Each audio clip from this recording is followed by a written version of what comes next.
grazie per essere qui con noi in questo ulteriore momento di incontro, di confronto all'interno del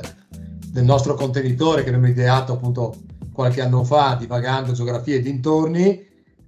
diversamente dal solito, per cui abbiamo un po' alternato tematiche diversificate da un mese all'altro. Questa volta abbiamo deciso, in questo ultimo periodo tra inverno e primavera del 23, di dedicarlo al tema del turismo. Il turismo diventa centrale, letto magari da diverse sfaccettature. Infatti, oltre all'evento odierno, che naturalmente mette in connessione il turismo e il cambiamento climatico, o che cosa potrà comportare il cambiamento climatico per quanto riguarda l'offerta e l'organizzazione del settore turistico sia in montagna che nelle zone balneari, il prossimo incontro che faremo coincidere con la GeoNight, giusto? Per cui con l'evento internazionale dei geografi, e dunque sarà spostato, data anche poi la presenza della settimana pasquale, al 14 aprile. Presenteremo il libro Inverno liquido e conseguentemente questa volta riprenderemo la modalità mista, presenza con gli autori e per chi vuole naturalmente a distanza, come invece sta succedendo interamente nel caso di oggi, un po' oggi un'anomalia perché avevamo sia i relatori che il moderatore entrambi fuori sede, e parleremo appunto soprattutto del rapporto tra cambiamento climatico e turismo invernale e turismo degli sport invernali, per cui sarà maggiormente concentrato su questo aspetto. L'incontro invece del 5 maggio, l'ultimo di questa annata, tratterà sempre il tema del turismo, ma affrontato in questo caso relativamente al turismo fotografico, dunque a una lettura di un turismo particolare, per cui la ricerca del soggetto fotografico e gli interessi degli appassionati di fotografia sono quelli che poi vanno anche a influenzare le scelte delle mete turistiche e dell'organizzazione del viaggio stesso. E sarà appunto nel primo caso quello della presentazione del testo Inverno liquido sarà moderato dal collega Francesco Visentin, mentre quello di viaggio legato al turismo fotografico dal collega Gianpietro Zaccomer, che si interessa anche da qualche anno a questi temi. Direi che posso fermarmi ringraziando naturalmente chi andrà, tutti presenti, ma soprattutto chi andrà a moderare questo incontro, dunque il collega Dario Bertocchi, e gli ospiti relatori di oggi, Federica Gerla dell'Università Iova di Venezia, che ringrazio, e Diego Scalise della Banca d'Italia, che ringrazio ugualmente. E passerei la parola al moderatore, a te Dario. Grazie. Grazie Andrea e buon pomeriggio a tutte e a tutti. Volevo partire un attimo con veramente due spunti e due riflessioni su questo binomio del cambiamento climatico e del turismo, partendo un po' con un video che ho trovato nelle ultime settimane qui stando in Austria, a Vienna, che forse mi risponde in maniera un po' ironica alla domanda della locandina, cioè che turismo avremmo in futuro. E se mi condivido, ditemi se riuscite a vedere il mio YouTube, e sì, questo è un'attività che a Vienna stanno iniziando a fare, noi in Austria diciamo stiamo iniziando a fare spesso, ed è questo sci sulle pietre. Quindi la possibilità di fare sci e di fare attività appunto invernale anche durante altri periodi. La motivazione per fare appunto questo sci è perché gli inverni diventano sempre più caldi, la neve comincia sempre più a mancare, e quindi iniziano a esserci queste forme di sport invernale che non più invernale. Questo ragazzo racconta appunto il perché, diciamo, si sono messi a fare questa attività. Ovviamente è una provocazione il sciare sulle pietre, ma dovremmo veramente pensare a un turismo del genere, un'attività sportiva appunto invernale fatta nelle nostre montagne, che cambia così radicalmente. Altro spunto che volevo un po', sempre ironico, che volevo un po' portarvi per iniziare questo dibattito, questo webinar, è questa notizia che ho visto poco tempo fa sul Post, quindi è molto recente, martedì 28 febbraio. Il Veneto sta valutando se costruire un'isola per contenere l'erosione delle coste, copiando un progetto dei Paesi Bassi, quindi dall'Olanda, che ha funzionato. Il progetto appunto è di questo, il motore della sabbia, quindi Zandmotor, dove hanno costruito appunto una penisola, delle spiagge artificiali per preservare la costa. Quindi siamo veramente arrivati a questo modello, a questo momento, diciamo, per avere il turismo che abbiamo in testa, perché conosciamo, e per fare questo turismo dobbiamo veramente noi adattarci, anche arrivando a queste azioni molto hardware, molto forti, diciamo, per costruendo appunto un'isola per proteggere le nostre spiagge. Cambiamento climatico e turismo, un po' questo binomio, secondo me, può essere letto in diverse forme, in diverse prospettive, che forse possiamo racchiudere in due macro aree. Ovviamente Federica poi mi correggerà se sbaglio e se dico delle cose non corrette, quelle della mitigazione e quello dell'adattamento. La mitigazione forse più appunto legate al settore economico, il settore del turismo, e quindi l'evolversi di un turismo sostenibile, l'evolversi di un turismo responsabile, quindi attento, diciamo, al clima, connesso anche però alla scelta stessa dei futuri turisti, dei futuri residenti, che cercano nuovi trend, o cercano delle facilities, o cercano dei servizi meno impattanti, quindi la scelta di una mobilità meno impattante, una mobilità più green, appunto, la scelta delle strutture ricettive più eco-friendly, il trend del flight shaming, quindi di non volare più, diciamo, ma anche ci sono in questa ottica della mitigazione, quindi nell'ottica del settore, diciamo, turistico in generale, ci sono delle forti raccomandazioni internazionali, quindi a diverse scale in realtà, internazionali e locali, che sono quelli, per esempio, a partire dalla dichiarazione di Glasgow, sviluppata durante la COP26, e la stessa UNWTO, che esorta non solo le destinazioni, non solo gli stati, ma anche i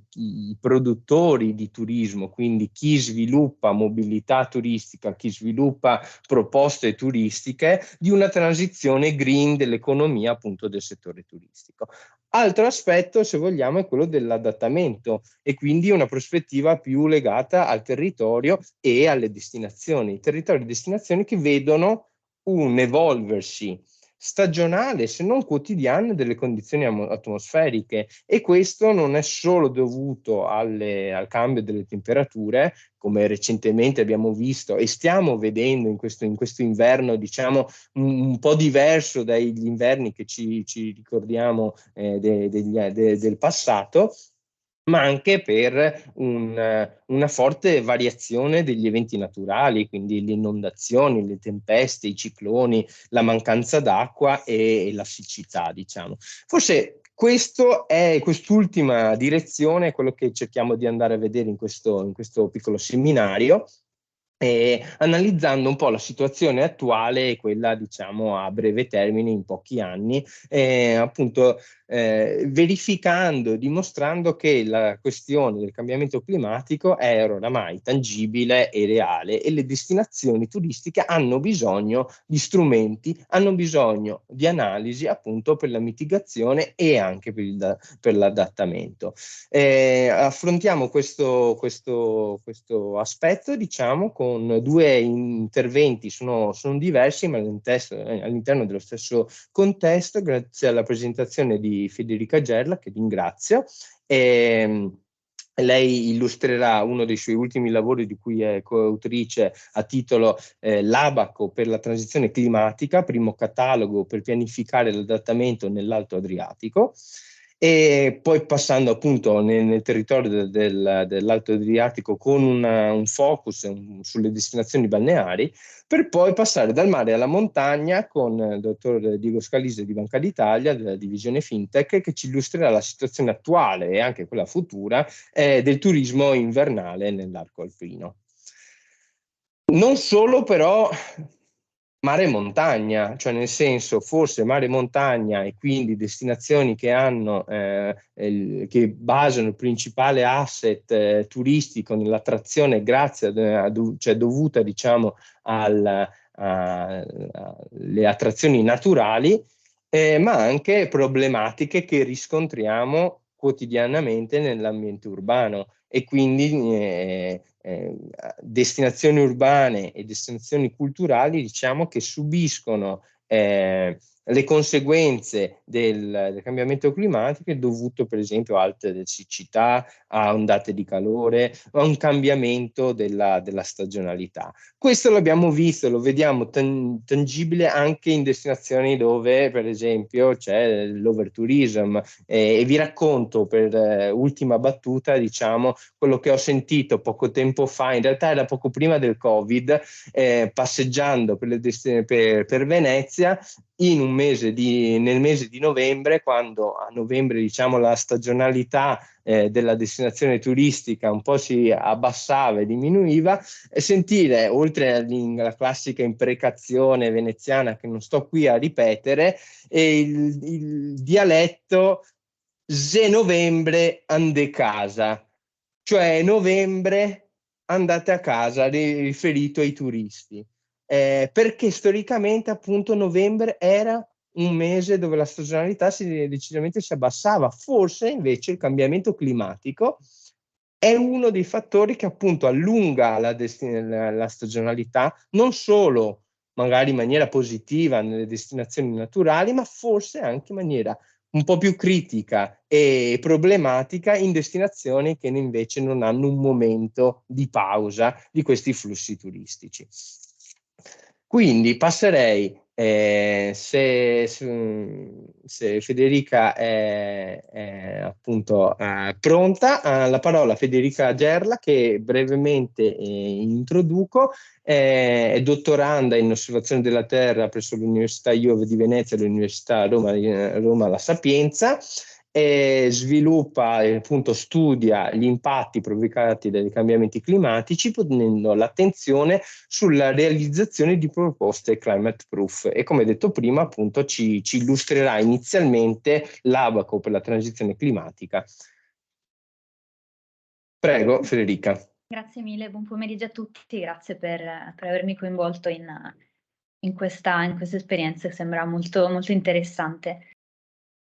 E mi collegherei anche subito a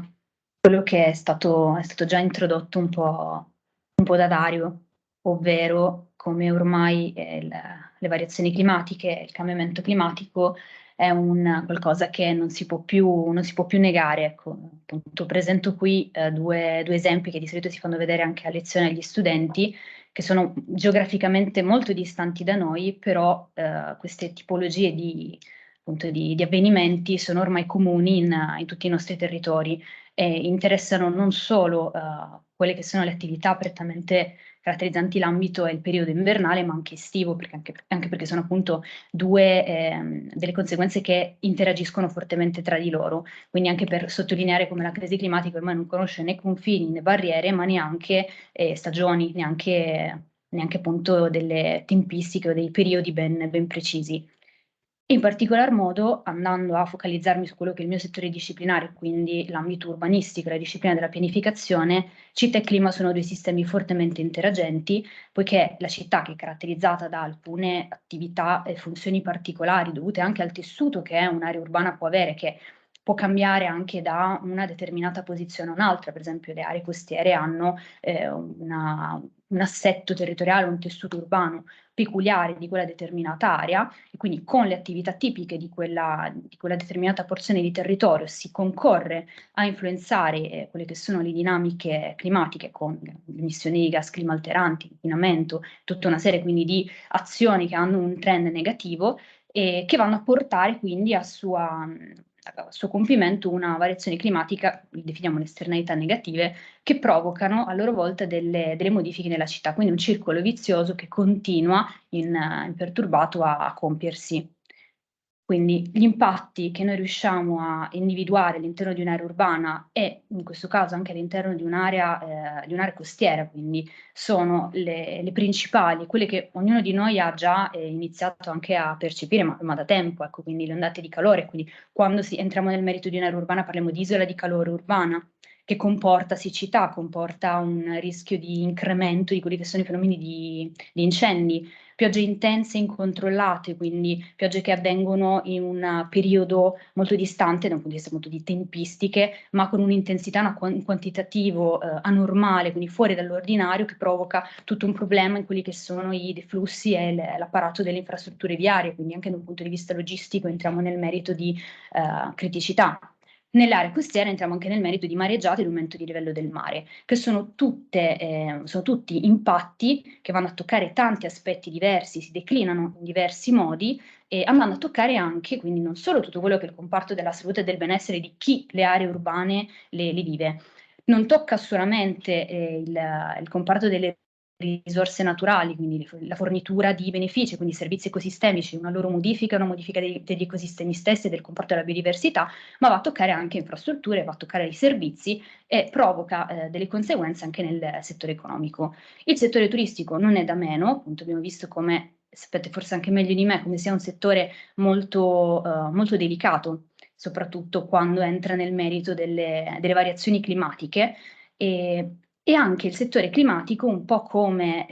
l'area urbana in generale, come il sistema città in generale, è un po' un circolo vizioso, perché le attività che sono legate al settore turistico, per esempio banalmente le attività ricettive, considerandole in questo macro concetto, o i trasporti, come diceva prima Dario, anche il trasporto aereo, concorrono a incrementare quelle che sono le emissioni di gas climalteranti, e questo concorre a provocare tutta una serie di criticità che vanno sempre a spendersi e a manifestarsi all'interno delle aree urbane, in questo caso costiere, e vanno a toccare anche lo stesso settore turistico che dà vita a questo domino infinito. Quindi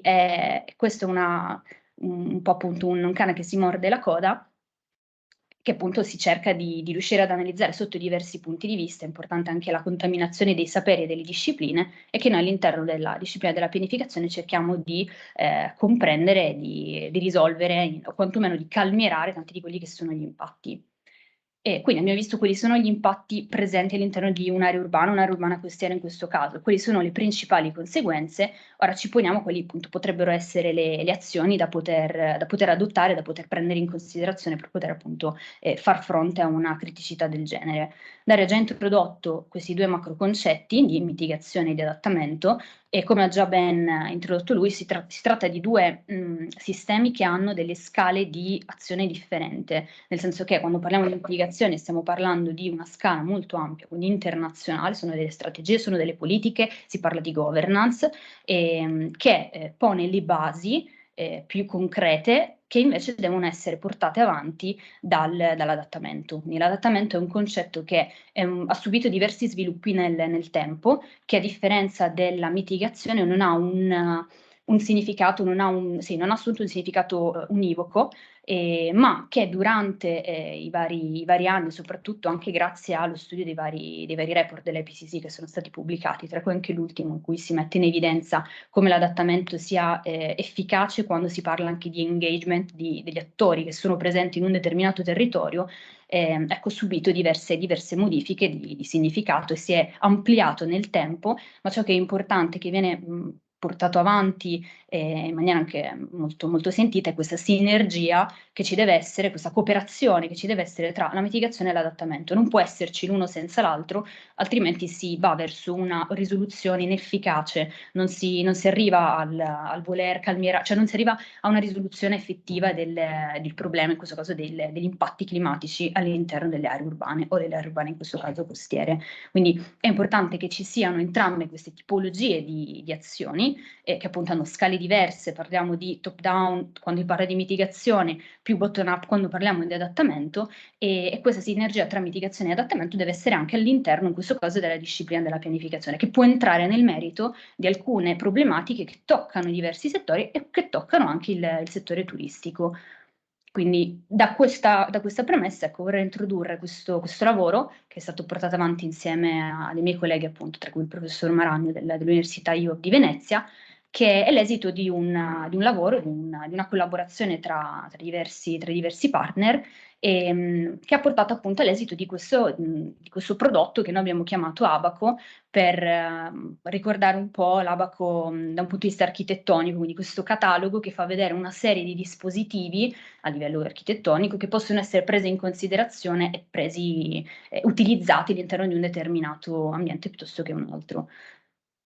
All'interno di questo volume si vogliono inserire, quindi andiamo a vedere più o meno cos'è questo Abaco, cosa serve, come è composto e come può essere utile anche all'interno di un settore turistico, e quindi all'interno di questo volume si vuole suggerire un approccio che possa essere trasversale, che possa essere anche,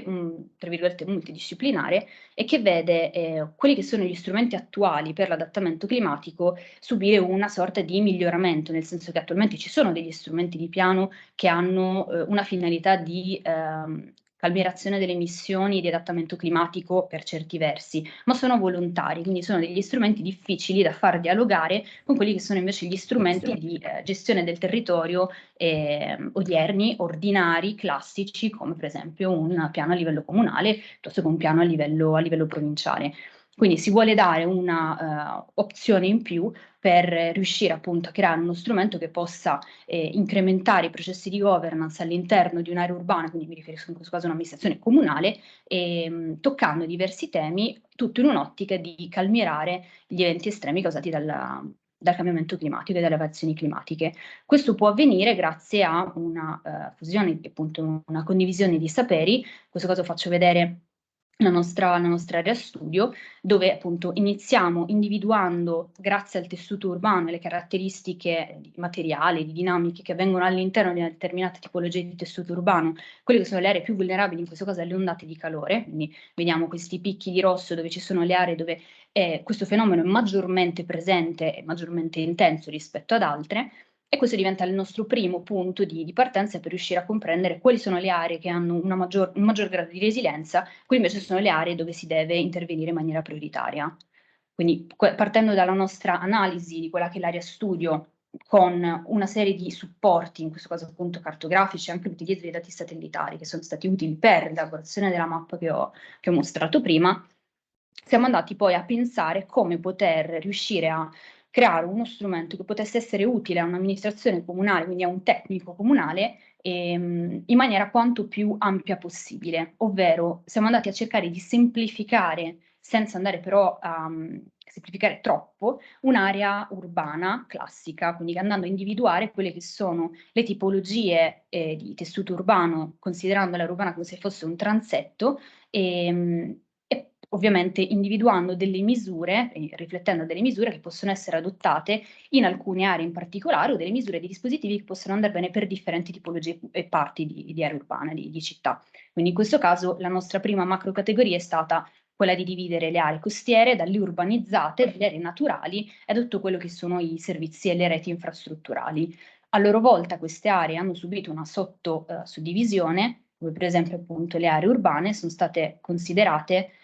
suddivise in costa appunto naturale, una costa seminaturale, una costa antropizzata, che inizia a vedere delle strutture ricettive invece che sono fisse e che permangono nel tempo e non sono stagionali, e poi è stata considerata anche l'area portuale, che è un'entità a livello di fascia costiera particolare, perché porta con sé tutta una serie di impatti ancora più ancora maggiori rispetto a quella che può essere un'area, una costa antropizzata. Definiamo appunto l'area costiera come la relazione tra il margine terrestre e quello marino, quindi abbiamo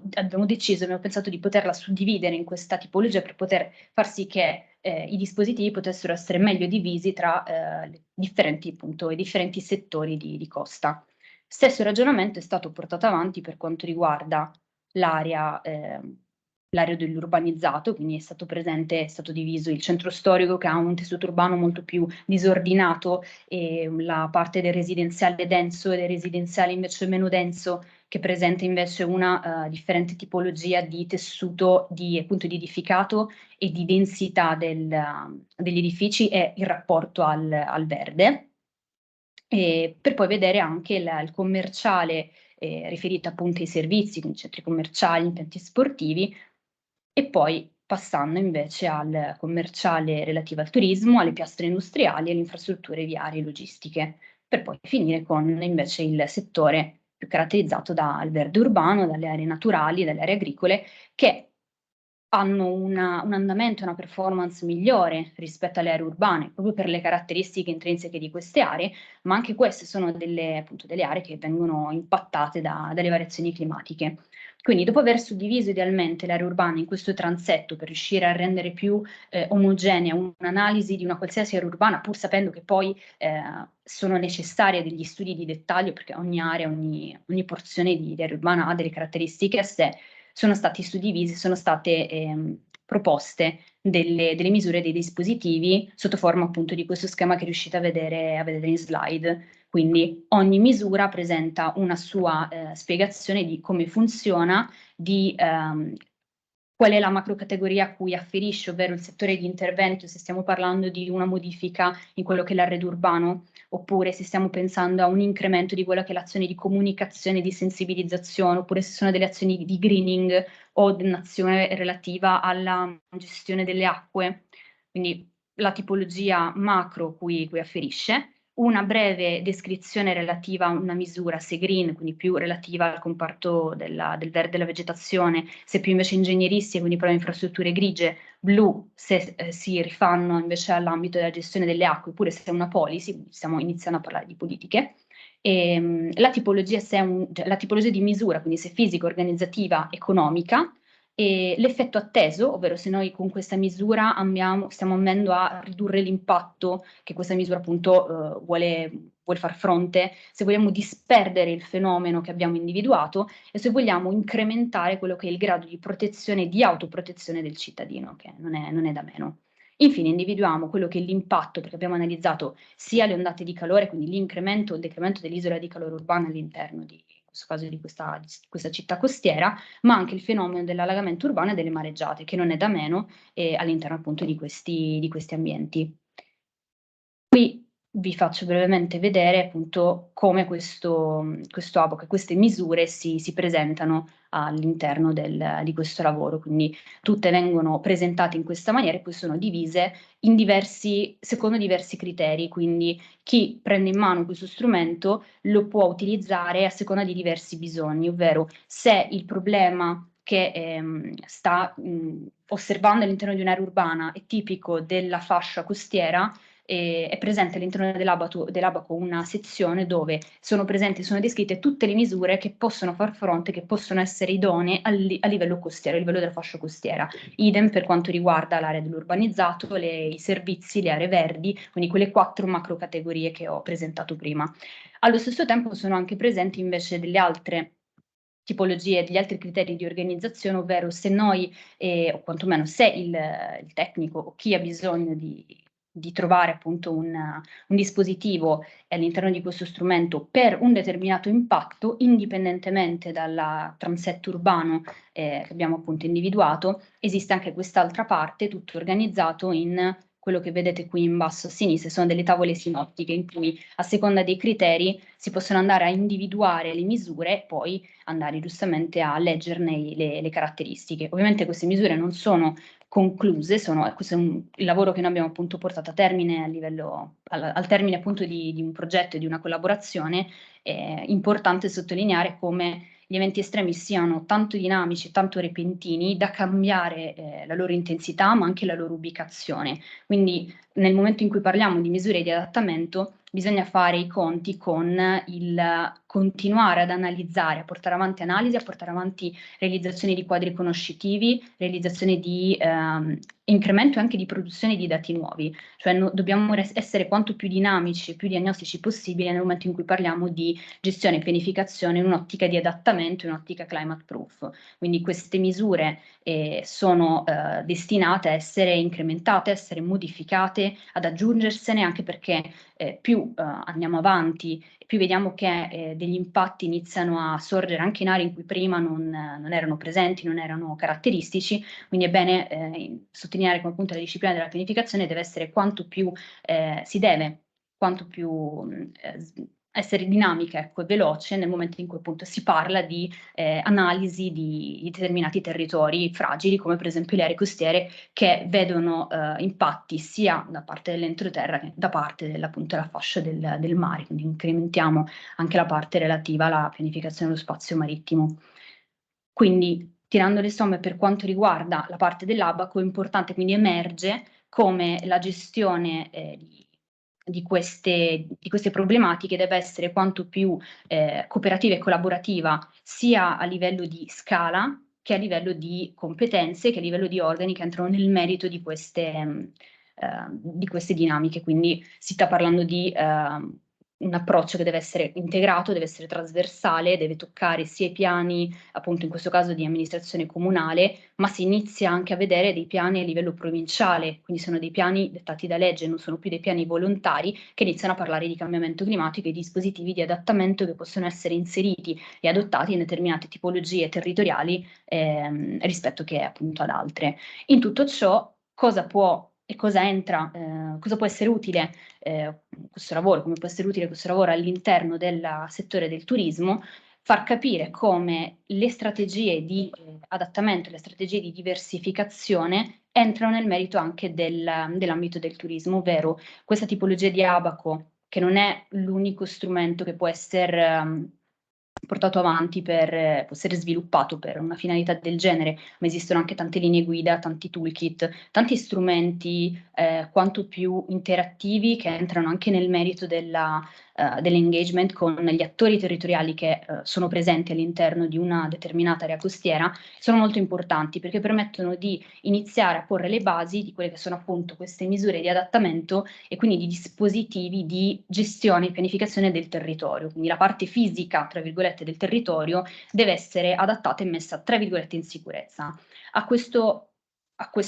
macrosistema va accanto anche un'altra strategia che inizia a diventare, già da tempo in realtà lo è, molto importante, ovvero una diversificazione.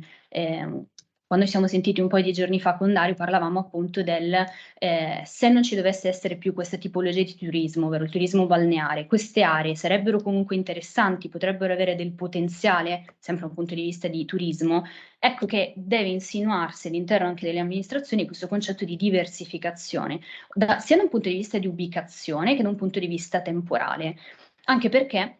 andando a spalmare, passatemi il termine, l'offerta turistica e la tipologia durante non solo alcuni mesi, ma diversi, quindi andando a far sì che ci siano più opportunità per appunto chi usufruisce di queste offerte durante l'anno, si tendono a evitare o quantomeno a ridurre determinate tipologie di impatti che di solito sono sempre caratterizzate e caratterizzanti in alcuni mesi, andando a creare questo turismo veramente impattante durante il periodo estivo. Questo deve essere appunto un approccio di diversificazione che deve essere preso in considerazione, che va di pari passo con le strategie di adattamento e che tanti settori va a toccare, quindi si inizia a parlare di turismo di prossimità, si inizia a parlare di andare a mettere in contatto dei comparti che di solito tra loro non collaborano, come per esempio abbiamo fatto un lavoro per quanto riguarda Rosolina Mare, dove uno degli impatti principali a questo turismo caratterizzante sempre il periodo estivo e che lascia invece scoperto l'intero resto dell'anno solare. Ecco, in questo caso quello che si era proposto erano dei pacchetti o quantomeno delle policy che potessero mettere in dialogo il comparto agricolo, che è molto forte all'interno di quell'area, e il comparto delle valli da pesca, per riuscire a creare un'altra tipologia di offerta turistica. Ovviamente questo non risolve il problema della variazione climatica, inizia a rendere più sostenibile la tipologia di turismo che è all'interno di quel territorio. Quindi per capire che queste strategie non possono, come l'adattamento e la mitigazione, non possono essere da soli, queste tipologie di misure che noi vogliamo appunto provare a inserire all'interno del territorio, anche all'interno degli strumenti di piano, non possono essere da soli, ma devono dialogare tra tanti settori. Quindi anche la pianificazione rientra nel merito di queste dinamiche. Quindi io spero di essere rimasta più o meno nei tempi e vi ringrazio. Grazie mille Federica, è tutto molto interessante, tornerò da te con qualche domanda, soprattutto per quanto riguarda, secondo me, l'adattamento e l'engagement, cioè chi coinvolgere, però lasciamo magari le domande diciamo alla fine, e passo la parola a Diego, quindi da un aspetto appunto del mare passiamo alla montagna. Diego Scalise è laureato in economia presso l'Università Pompeu Fabra di Barcellona, un dottorato in economia preso appunto all'Università Cattolica di Milano. È ricercatore senior, quindi presso la divisione fintech di Banca d'Italia, e lavora appunto alla Banca d'Italia dal 2010, dopo aver prestato servizio come ricercatore presso il Fondo Monetario Internazionale. Sì. Diego, che turismo avremo in montagna? Che prossimi inverni ci dobbiamo aspettare? Grazie. Proviamo a ragionarci assieme. Innanzitutto grazie Dario, grazie all'Università di Udine, perché mi fa molto piacere partecipare a un incontro interdisciplinare dove si mettono assieme diversi punti di vista di geografi, di economisti, dal punto di vista dell'urban planning, perché credo che se ci sia una lezione che ci sta dando il riscaldamento globale, come diceva Federica, è che c'è bisogno di un approccio integrato tanto ai dati quanto a ragionamenti sulle strategie, e tutti questi ragionamenti coinvolgono tante discipline diverse. Io mi sono occupato quasi sempre insomma, negli ultimi anni spesso di sostenibilità, prima proprio dal punto di vista dell'economia reale, e quindi questo lavoro sugli effetti del cambiamento climatico sull'industria turistica, e adesso alla divisione fintech me ne sto occupando dal punto di vista dei finanziamenti necessari alla transizione. Quindi diciamo che se prima mi sono occupato di quanti sono i danni, adesso sto cercando di capire dove bisogna andare a prendere i soldi per finanziare le strategie necessarie. Ecco, allora io provo a condividere lo schermo, ho preparato.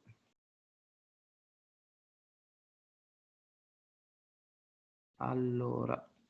credo che vedete, sì? Ok, sì, vedete? sì, vediamo. Perfetto. Sì, grazie. Allora, in questo lavoro facciamo una indagine empirica, è un lavoro empirico in cui andiamo a cercare di capire qual è il legame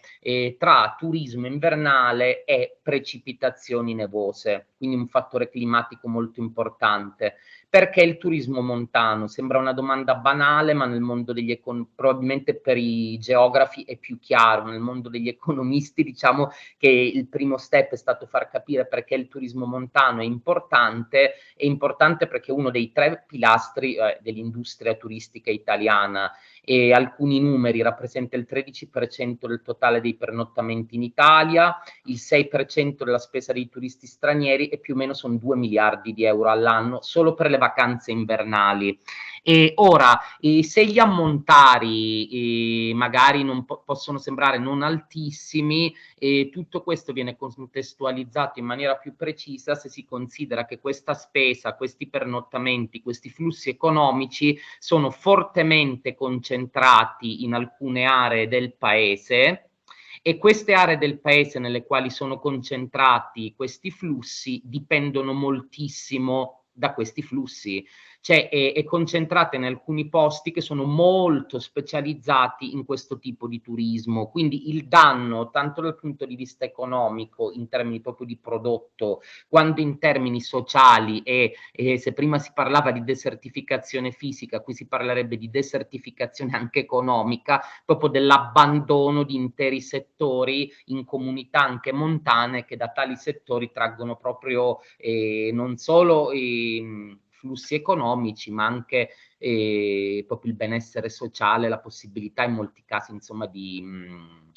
sopravvivenza economica. Quindi c'è un ruolo cruciale degli sport invernali e insomma la statistica ci dice che gli sport invernali ancora rimangono probabilmente una delle leve primarie per cui le persone decidono di andare in montagna, e gli sport invernali dipendono fortemente dalla frequenza e dall'affidabilità delle precipitazioni nevose, e a questo si accompagna il fatto che l'arco alpino rischia di essere colpito dal cambiamento climatico con un'intensità significativamente maggiore rispetto alla media dell'emisfero boreale. Quindi, cioè, se già abbiamo che il nostro emisfero è più colpito dal climate change da molti punti di vista, l'arco alpino in tutto questo è ancora più colpito. Quindi, se a tutto questo mettiamo assieme le considerazioni da cui sono partito sulla poca diversificazione dei posti dove è predominante, si capisce che i danni potrebbero essere molto rilevanti. Ecco, io in questo studio non vado ad analizzare per mancanza di dati tutti quelli che sono i danni fisici, i danni al paesaggio o tutti i danni indiretti, per esempio la mancanza di acqua, quindi il problema idrico correlato all'erodersi dei ghiacciai. Qui andiamo proprio a guardare veramente gli effetti diretti in termini di turismo motivato dalla volontà di praticare gli sport invernali. Quindi cerchiamo di quantificare questo effetto nelle località alpine e li andiamo a misurare sia l'effetto quindi delle temperature più alte, delle diminuzioni di precipitazione sul numero di passaggi degli impianti di risalita e il numero di pernottamenti. Perché facciamo questo duplice esercizio? Per andare a cogliere gli effetti dell'aumento delle temperature, insomma della diminuzione della disponibilità di neve, tanto sulla domanda diretta degli sport invernali, sia sulla capacità dei comuni montani di attrarre turisti anche con altre amenities, perché io potrei decidere di andare in montagna per altri motivi. Quindi la mia presenza non sarebbe registrata negli ski pass, ma è registrata come un pernottamento. Questa duplice analisi ci permetterà anche di ragionare, di fare qualche riflessione sulle strategie di adattamento, e quindi insomma ci congiungiamo idealmente all'introduzione di Dario e alla presentazione di Federica. E in letteratura diciamo che gli studi che si occupano di questa problematica si dividono in due grandi filoni: quelli che guardano gli effetti della diminuzione della neve sull'offerta turistica, per riassumere in maniera estremamente semplificata, e se c'è poca neve alcuni impianti semplicemente non possono aprire, quindi c'è proprio un fattore di riduzione dell'offerta. E c'è un altro filone della letteratura molto più ridotto che si occupa di domanda, cioè andare a vedere se anche gli impianti rimangono aperti perché la neve comunque non arriva a zero, qual è la relazione tra meno neve e domanda turistica.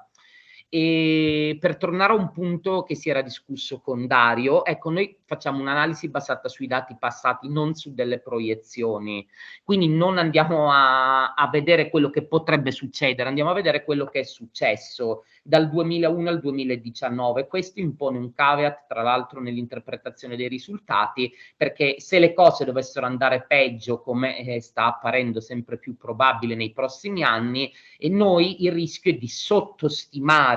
il danno, non di sovrastimarlo. Quindi le nostre figure di dati e di danno stimato vanno viste come conservative, sicuramente non come allarmistiche. E purtroppo per motivi di dati abbiamo coperto solo 2 regioni, abbiamo tutti i dati sui comprensori di Val d'Aosta e Trentino Alto Adige, e quindi, come vi dicevo prima, andiamo ad analizzare sia il numero di passaggi negli impianti, sia i pernottamenti, e tra le variabili che andremo a prendere in esame ci sarà anche l'intensità di utilizzo della neve artificiale e sarà un altro punto che ci servirà per ragionare sulle strategie di adattamento. Le variabili climatiche le prendiamo dal dataset Copernicus, che ci dà la quantità di neve caduta e la temperatura media a livello di comune, a livello proprio di impianti che noi andiamo ad analizzare, e su questo mi collego a un punto che ha toccato Federica sulla necessità e sull'importanza dei dati satellitari e assolutamente la necessità di un approccio interdisciplinare, perché noi economisti per fare delle analisi di impatto abbiamo bisogno di dati, i dati più disaggregati possibili, perché permettono di fare delle stime più precise e quindi anche di analizzare, di fare delle analisi di impatto sulle strategie di adattamento che siano più accurate. E ovviamente voi potreste dirmi, beh, ma non c'è solo la neve tra i fattori che determinano il turismo in montagna anche in inverno, e infatti noi andiamo a controllare, come diciamo noi econometrici, si vanno a introdurre come variabili di controllo dei dati di contesto Istat. Per esempio si va a considerare qual è l'offerta ricettiva dei comuni in termini di numero di hotel, in termini di musei, in termini di altre amenità culturali. Quindi questo tipo di approccio cosa ci permette di dire? La relazione che noi andremo a stimare tra passaggi turistici e variabili climatiche sarà a parità di altre condizioni. Quindi noi potremmo dire a parità di tutto il resto l'impatto della neve è questo. Quindi confrontando due comuni che hanno la stessa offerta turistica, la stessa distanza dalle grandi città e la stessa latitudine, qual è l'impatto di una minore quantità di neve caduta? L'utilizzare un modello che noi econometrici chiamiamo un panel a effetti fissi fondamentalmente vuol dire proprio questo, cioè ragionare a parità di ogni altra caratteristica del comprensorio. Quindi noi possiamo stimare la relazione di interesse al netto tanto delle variabili che vi dicevo prima, come i musei che andiamo insomma a mettere esplicitamente nell'analisi, quanto di shock non osservabili che noi possiamo osservare nel tempo. Per esempio, la crisi finanziaria del 2009 è uno shock esogeno per quale probabilmente nell'inverno del 2009-2010 in tutti i comprensori ci sono stati meno turisti proprio perché c'era stata una crisi economica. Ecco, noi riusciamo ad avere una stima che sia al netto di tutto ciò. I risultati ci indicano che l'effetto della diminuzione delle precipitazioni nevose sull'uso degli impianti è significativa. È significativa dal punto di vista statistico e ci dice che ogni metro di neve in meno che cade nella stagione è circa l'1,3% di passaggi negli impianti. Ora, se noi andiamo a prendere le proiezioni nei prossimi ormai 80 anni fino al 2100, che insomma prevedono che la neve che cade diminuirà tra il 30 e il 45% in media, ci dà un effetto che è quasi vicino al 10%, al 7%, ma è molto conservativa di passaggi negli impianti. Ora, questa è una stima media, c'è una media di tutti i comprensori che abbiamo. Noi abbiamo una grande eterogeneità all'interno dei comprensori, perché abbiamo per esempio Cervinia, che è molto alta, e dei comprensori che sono veramente bassi, quindi 500-600 metri. Ora, l'impatto sui comprensori a quota più bassa è molto più alto della stima media e arriva fino all'80% in meno di passaggi, quindi metterebbe assolutamente in dubbio la fattibilità economica di tenere aperti gli impianti e anche il senso economico, lasciatemi dire. E l'innevamento artificiale che noi introduciamo come variabile di controllo non appare in grado di sostenere la domanda turistica legata agli sport invernali, cioè mentre l'effetto della neve che cade davvero è significativo e ampio, l'innevamento artificiale ha un effetto solo marginale. Quindi, considerato il fatto che l'innevamento artificiale sarà sempre più difficile alle quote più basse, proprio per l'aumento della temperatura, e sempre più costoso, considerato che gli impatti e i benefici sono tutt'altro che certi, insomma, questa considerazione ci imporrà dei ragionamenti sulle strategie di adattamento, sul loro costo, tanto in termini economici quanto di ambiente, perché fare l'innevamento artificiale costa anche in termini ambientali, purtroppo, sia quindi in termini economici e in termini ambientali. I risultati sono confermati nell'analisi dei pernottamenti, nonostante la relazione sia meno forte, perché quando andiamo a guardare i pernottamenti, l'effetto della meno neve è molto meno significativo che nel caso del passaggio sugli impianti, e in questo caso noi troviamo che per esempio la presenza di musei o l'offerta di altri tipi di attività sembra invece essere significativamente legata a un maggior numero di pernottamenti, anche a parità di meno neve. Quindi iniziamo a cercare da questi risultati di fare dei ragionamenti e di trarre alcune conclusioni. Innanzitutto il risultato sulla neve artificiale, come cercavo di accennarvi prima, viene insomma un po' commentato secondo me in maniera sintetica ma molto opportuna da una frase tratta da un rapporto dell'OCSE del 2007, quindi peraltro risalente, che già ai tempi diceva che sebbene la neve artificiale possa essere intesa come un mezzo per ridurre le perdite finanziarie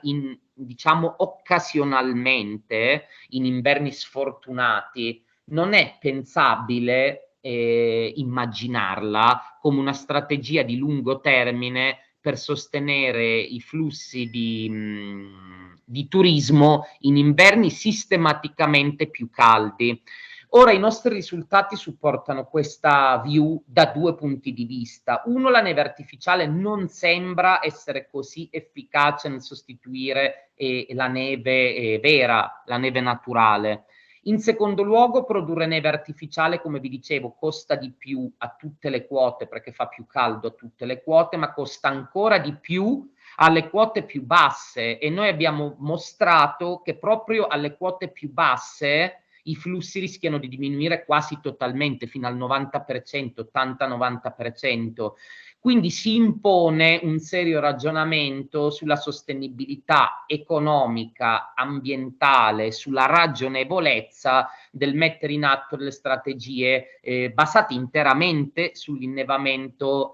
artificiale. Ora, questa è una cosa che mi preme sottolinearla soprattutto in Italia, dove ahimè l'analisi costi-benefici ha una tradizione soltanto molto recente, a differenza del Regno Unito e degli Stati Uniti, dove a livello di politiche pubbliche è applicata in maniera sistematica anche insomma alle questioni apparentemente più irrilevanti. Quindi in questo caso sicuramente si impone un'analisi costi-benefici molto accurata, perché è un'attività costosa, in gran parte finanziata da risorse pubbliche, perché l'innevamento artificiale in molti casi è finanziato tramite sussidi pubblici che passano tramite gli operatori regionali, che in gran parte sono operatori semipubblici o partecipati dal pubblico. Quindi trattandosi di risorse collettive è ancora più fondamentale un'analisi costi-benefici, soprattutto dal momento che noi abbiamo messo in evidenza che i benefici sono tutt'altro che certi.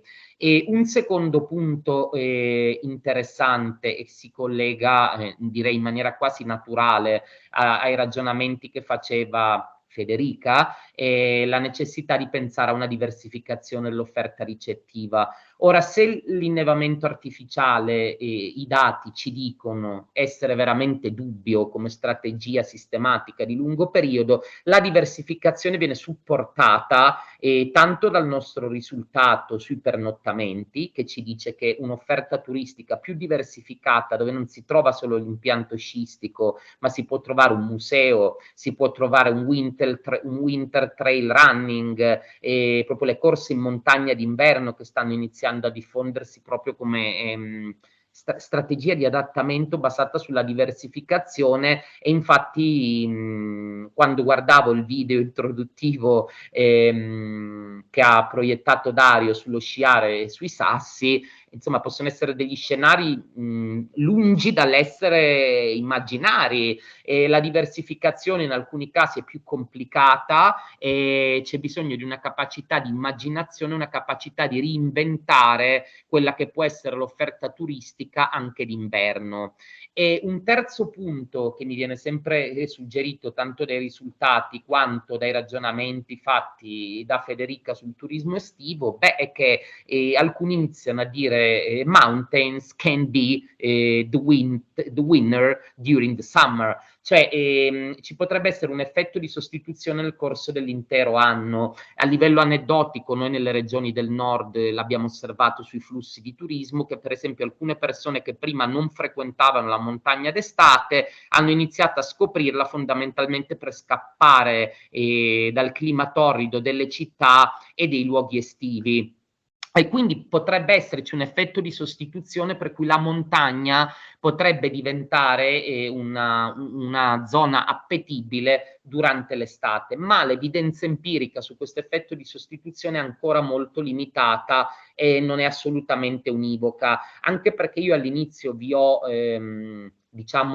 presentato il caveat che io non mi sono occupato in questo lavoro dei danni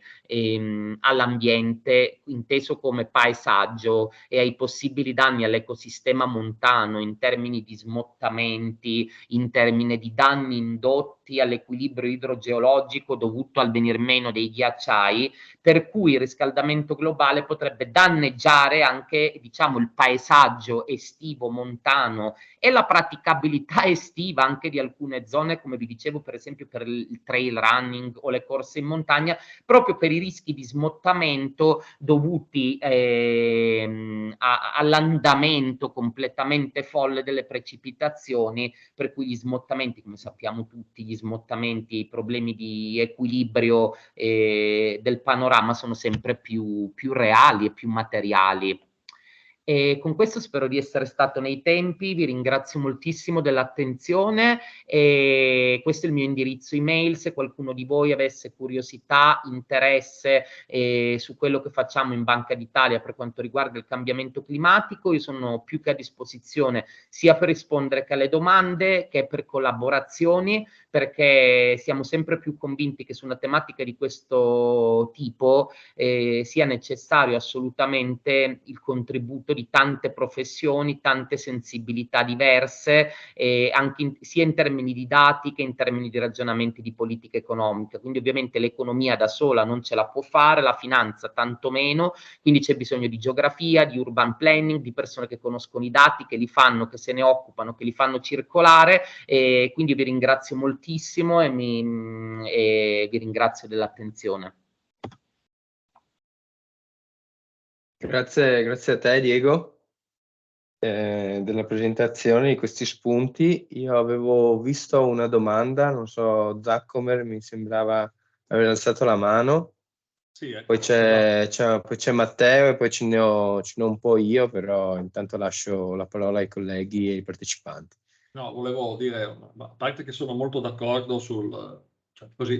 per via nasometrica sull'esistenza dell'effetto di sostituzione. Ovviamente poi il problema della misurazione di una cosa che si presume vera è tutt'altro discorso, insomma, quindi sono in pieno d'accordo con il relatore. No, volevo solo dirti a livello di, come dire, proprio di battuta rispetto alla foto degli austriaci, allora digli che vengono giù a Duino a Resina, che c'è la pista di plastica che è in perfetto, cioè senza spaccarsi gli sci sulle pietre, sciano tranquillamente, fanno anche i corsi per i bambini, insomma, quindi c'è già questa possibilità è già funzionante, se su piccola scala ovviamente, solo a livello di battuta. Grazie. Ma posso aggiungere una cosa, il mio punto sul reinventarsi, che a volte vorrà dire inventarsi, e veramente va preso alla lettera. Cioè bisognerà veramente cercare di pensare a nuove forme per adattarsi a un contesto che probabilmente noi fino a pochi anni fa non ci immaginavamo neppure. Quindi delle cose che sembrano assurde. Io sono un trail runner estivo E dicevo che a me è sembrata una cosa all'inizio assurda di fare le corse in montagna d'inverno con i ramponcini, invece adesso inizia a essere un'offerta sempre più diffusa. Anzi, tu speri che non nevichi, così si liberano i sentieri e puoi andare a correre. Quindi è una cosa un po' tremenda, ma un po' necessaria. Grazie. Matteo, prego. Non potrebbero giocare un ruolo interessante nella destagionalizzazione e nella diversificazione del turismo nelle aree montane, i borghi e i castelli di cui la nostra montagna è ricca? A voi da questo studio è sembrato che i borghi e i castelli delle nostre montagne ricevano adeguata attenzione? Da questo punto di vista la montagna italiana ha una ricchezza che, per dire, le Alpi francesi, le Alpi tedesche ed austriache non hanno. Hanno sì piccole città, hanno castelli, ma non la ricchezza che vanta l'Italia.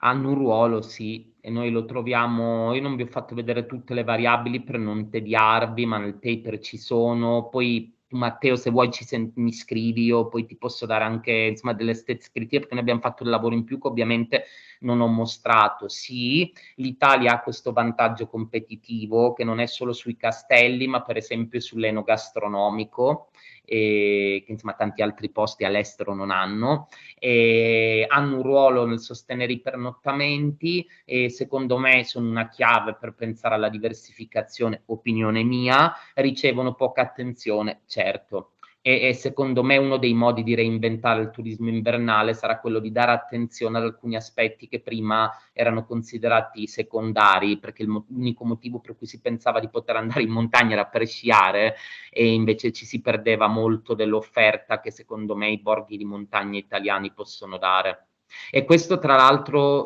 tocca un punto cruciale, che era quello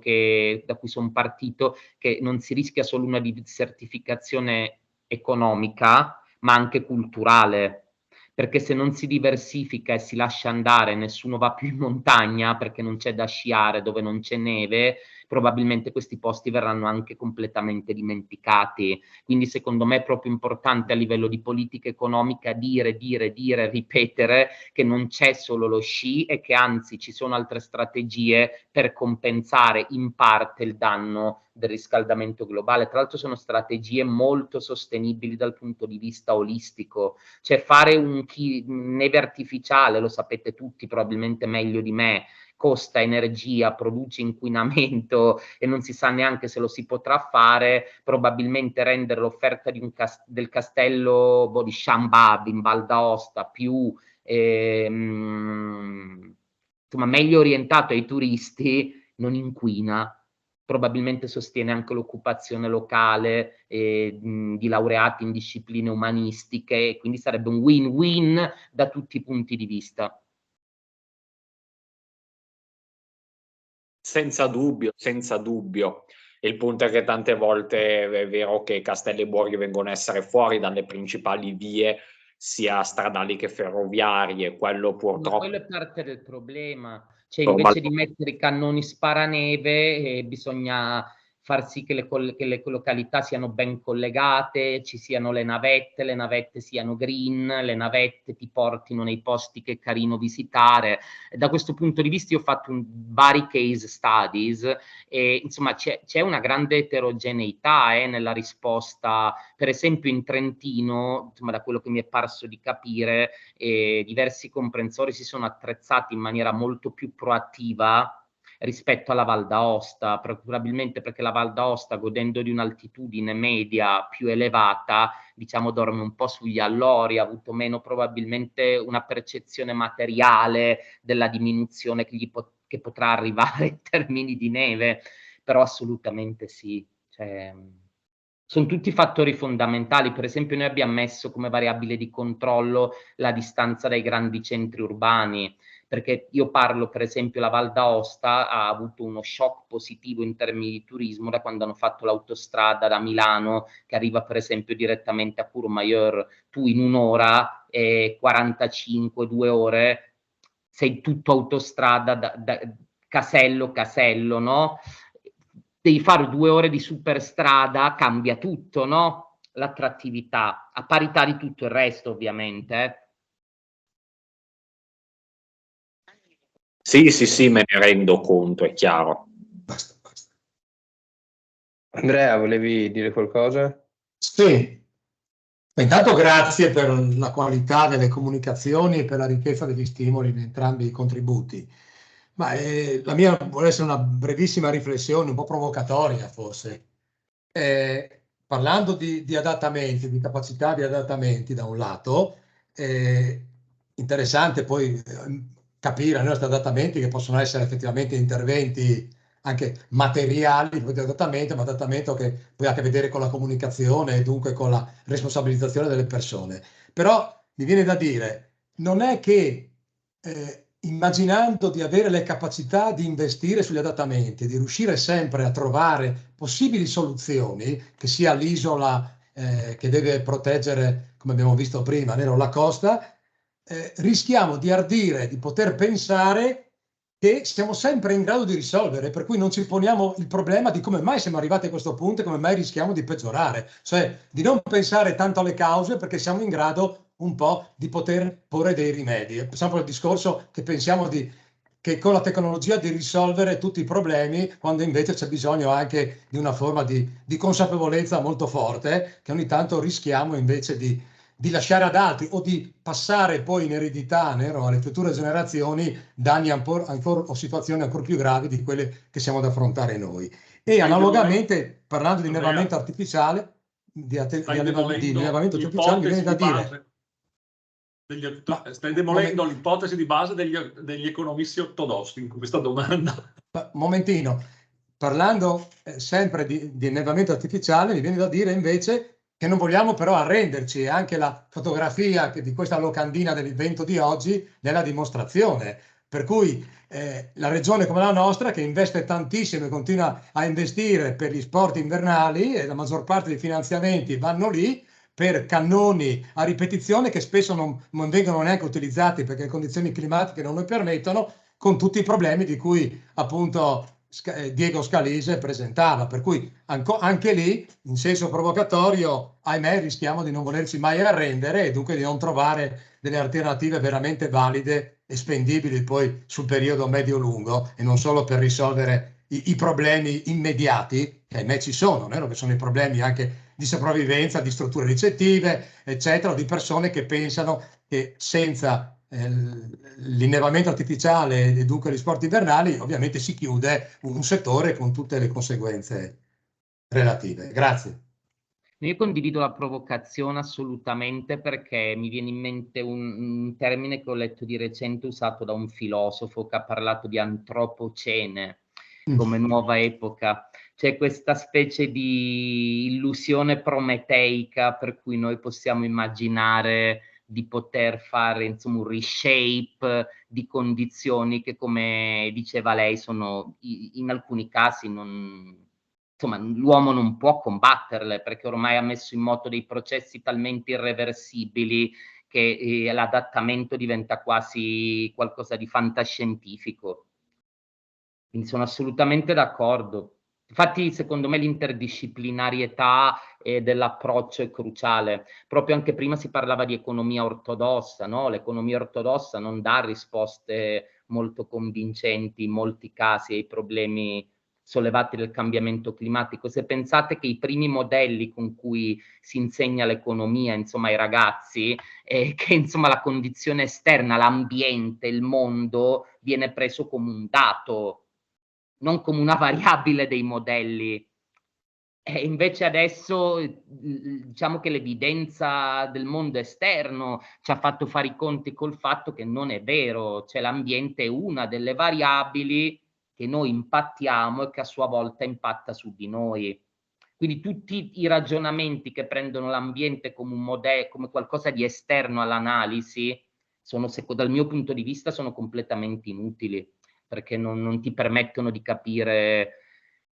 tutti questi effetti, i trade-off tra consapevolezza e intervento, tra mantenimento delle insomma, della sopravvivenza delle località e non buttare i soldi a fare innevamento che non serve a niente. Sono tematiche che tirano dentro tante considerazioni, che non sono solo economiche, geografiche, sociologiche, anche filosofiche dal mio punto di vista.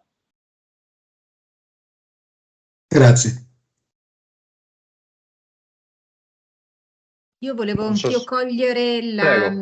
la provocazione di Guaran, che accolgo pienamente, e quanto era stato detto anche precedentemente, così giusto per lanciare una suggestione su queste piste da sci di plastica. Mi sembra che si scada spesso in quello che mi piace definire un accanimento terapeutico dell'industria sciistica, cioè voglio dire,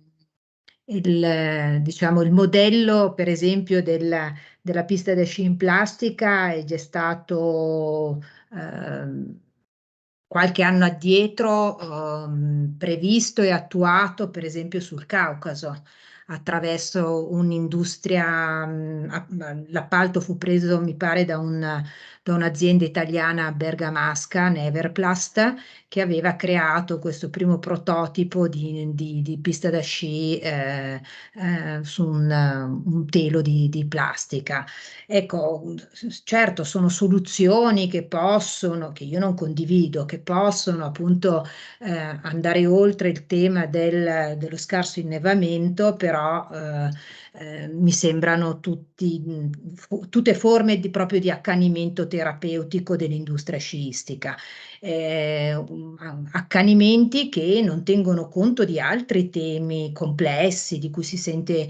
parlare spesso anche in modo retorico, relativi per esempio all'impronta ecologica, relativi ai discorsi del plastic free, eccetera, eccetera. Quindi effettivamente va ripensato il modello turistico nella montagna italiana, e come è emerso anche da altri relatori che sono intervenuti oggi, insomma, dobbiamo pensare che ci sono anche altre attrattività della montagna, che non è solo la neve, che non è solo lo sci, ma c'è cultura e c'è molto altro. Ecco, questo volevo ribadire all'interno appunto di questo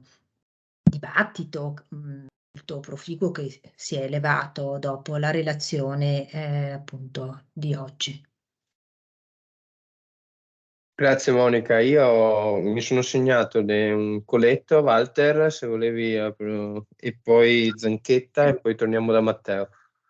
No, io volevo giusto agganciarmi a quanto detto dal professor Guaran prima, no? Sul fatto che stiamo giocando senza alcuni attori all'interno di questo meccanismo, no? Cioè nel senso, il tema che più mi interessa, che più mi riguarda, anche perché fa parte un po' della mia attività, è quello della governance, cioè di chi poi fa tutte queste cose, perché è un po' il momento cruciale della questione. Cito un esempio per spiegarmi.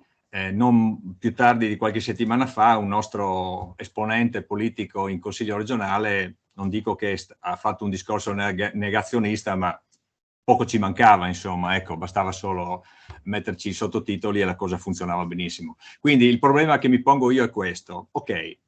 interessantissime le due relazioni, chiariamolo subito, importantissime, anzi secondo me vanno nel senso giusto della cosa, il giusto approccio alla questione,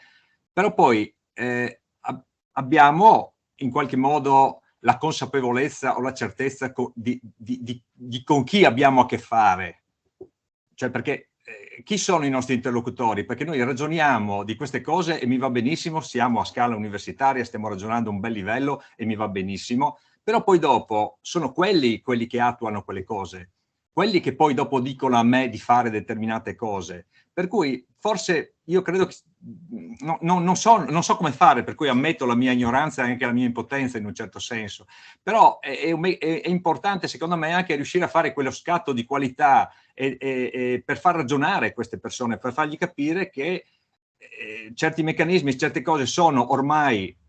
acclarate. Cominciamo a lavorare per cercare di mitigarle, di adattarci a questo tipo di problematiche, e quindi investiamo risorse in quella direzione. Non andiamo a spendere soldi per innevare artificialmente, visto che noi abbiamo promotorismo che finanzia,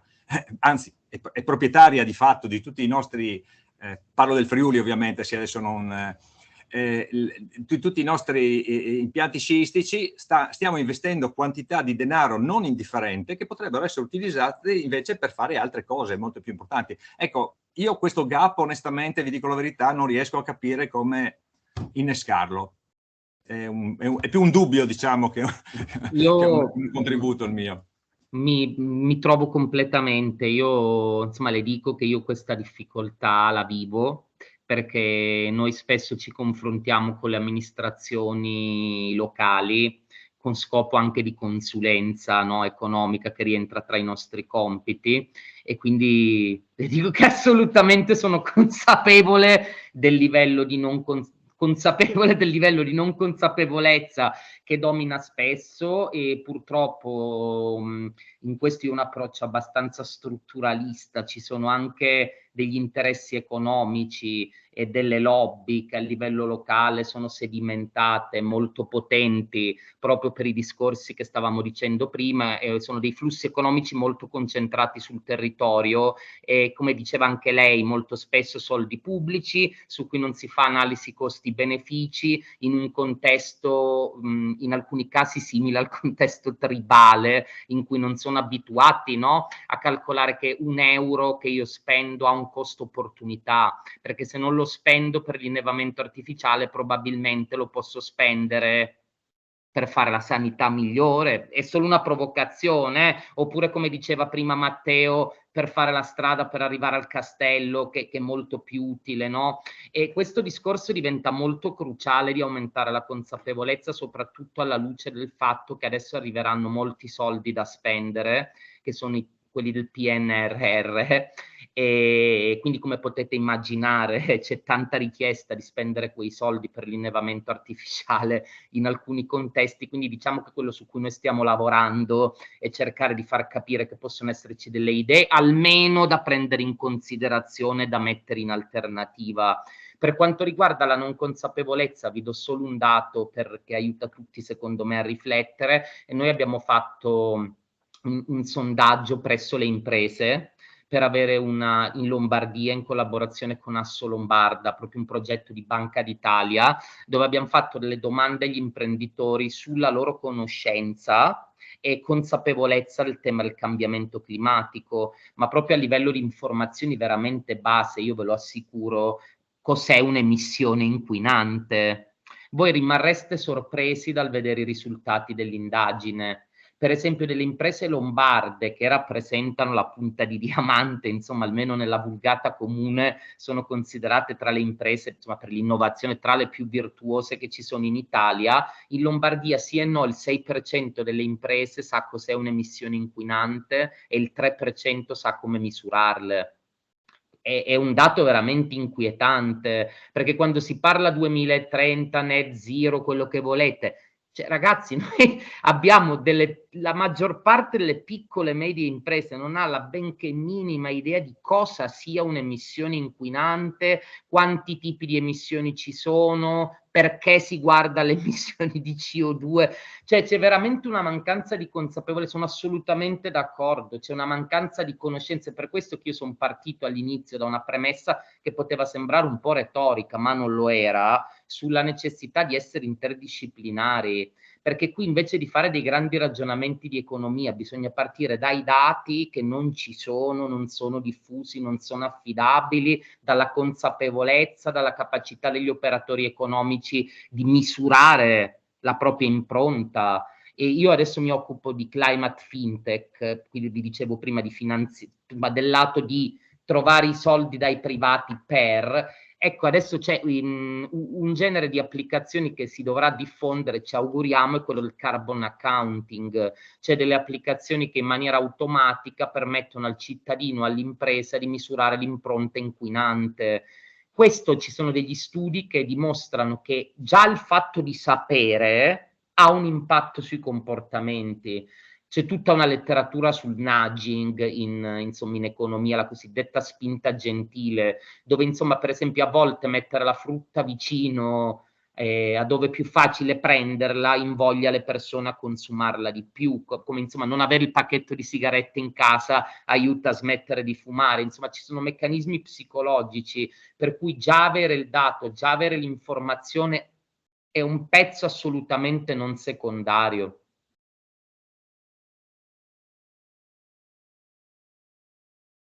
Non so, Federica, se vuoi raccontarci tu qualche esempio di questa collaborazione difficile e conflittuale con le amministrazioni. Sì. No, in realtà appunto vorrei collegarmi con tutto quello che è stato detto e sono ovviamente d'accordo con tutti, per fortuna e purtroppo, nel senso che il rischio di non calibrare bene la comunicazione, i canali comunicativi può portare anche a prendere sotto gamba. Quindi è vero, cioè si potrebbe creare quello che potrebbe essere un paradosso, perché da un lato abbiamo questo messaggio che con questi dispositivi, con queste misure di adattamento riusciamo non a risolvere il problema, ma a calmierarlo e quindi a sopravvivere, a vivere anche abbastanza bene nonostante tutto. E quindi da un lato è vero, come appunto lo diceva prima il professor Guaran, ci sentiamo magari invincibili di poterci adattare e continuare così imperterriti ad andare avanti,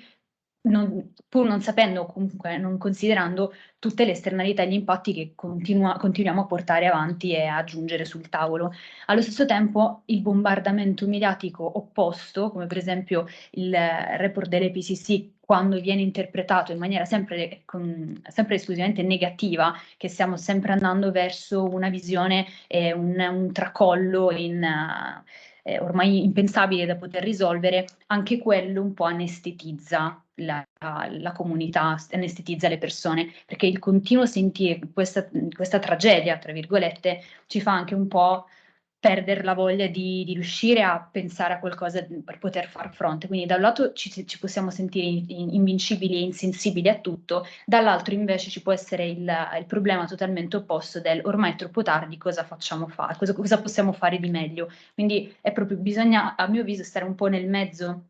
trovare un equilibrio di riuscire a comunicare bene con la popolazione, perché anche questa è una parte che entra nel merito della gestione, in questo caso parlo poi del territorio, della pianificazione a livello poi di adattamento climatico, capire come poter comunicare nel miglior modo possibile per poter appunto veicolare un messaggio che non deve essere né un estremo né l'altro. E a questo mi collegherei anche al concetto di percezione, perché la comunicazione deve essere finalizzata a far sì che la percezione della popolazione sia un po' modificata. Faccio un esempio: se abbiamo un'area protetta, le aree protette vengono attualmente considerate, perché appunto è effettivamente provato, come delle aree che sono molto importanti perché sono degli ampi serbatoi di biodiversità e quindi vanno di pari passo con l'erogazione dei servizi ecosistemici. Il problema è che quando si pensa o si ipotizza di incrementare il perimetro di un'area protetta, a parte tutta una serie di problematiche politiche di confini, uno scontro molto, molto importante, se non essenziale, è quello della popolazione. Cioè quando un cittadino si vede spostato questo perimetro e si vede vincolata a una determinata azione nei suoi territori, che appunto magari sono limitrofi al confine dell'area protetta, il primo istinto che ha è quello di dire no, perché non vede l'area protetta come una possibilità di migliorare una determinata dinamica, ma percepisce come prima cosa questo vincolo, questo divieto, queste libertà che gli vengono invece negate. Quindi il concetto di percepire diversamente un'azione rispetto a un'altra, ora questo era un esempio estremo, facevo giusto per far capire il messaggio. È importante anche riuscire a modificare la percezione che si dà di una determinata azione, un determinato dispositivo. Per quanto riguarda la sfera politica, anche quella fa tanto, cioè a parità di amministrazione, se la sfera politica che è presente all'interno è lungimirante ed è concorde su tante tematiche che appunto stiamo portando avanti anche all'interno di questo intervento, è più semplice riuscire a pensare qualcosa, anche ipotizzare di inserire all'interno di un piano ordinario delle tematiche del genere, perché si inizia a pensare di inserire gli strumenti di piano comunali, provinciali e regionali, tematiche climatiche, che sono più note, le tematiche di servizi ecosistemici, ma anche il metabolismo urbano, che è un'altra tema, quindi il concetto di economia circolare, la gestione dei flussi in entrata e in uscita.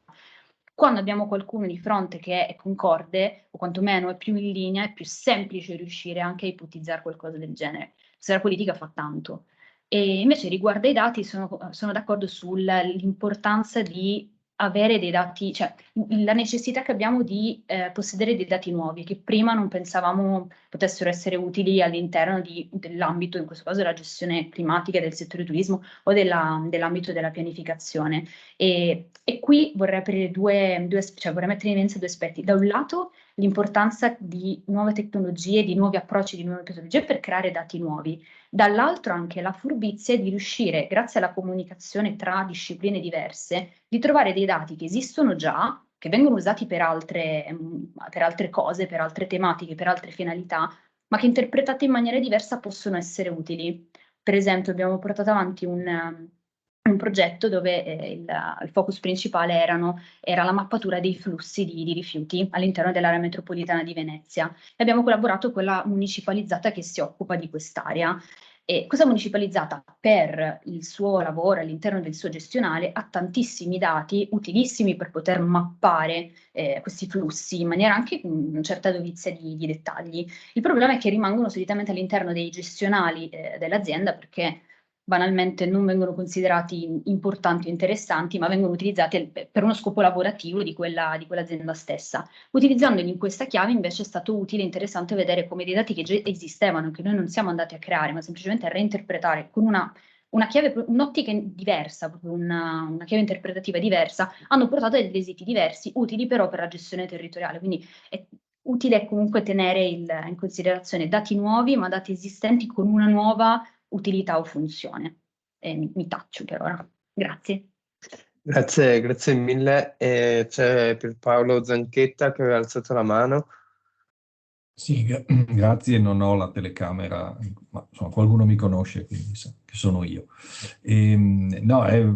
Volevo intervenire solo sempre sulla sollecitazione che ha fatto Andrea Guaran prima, proprio perché stamattina ho letto una frase di Nives Meroi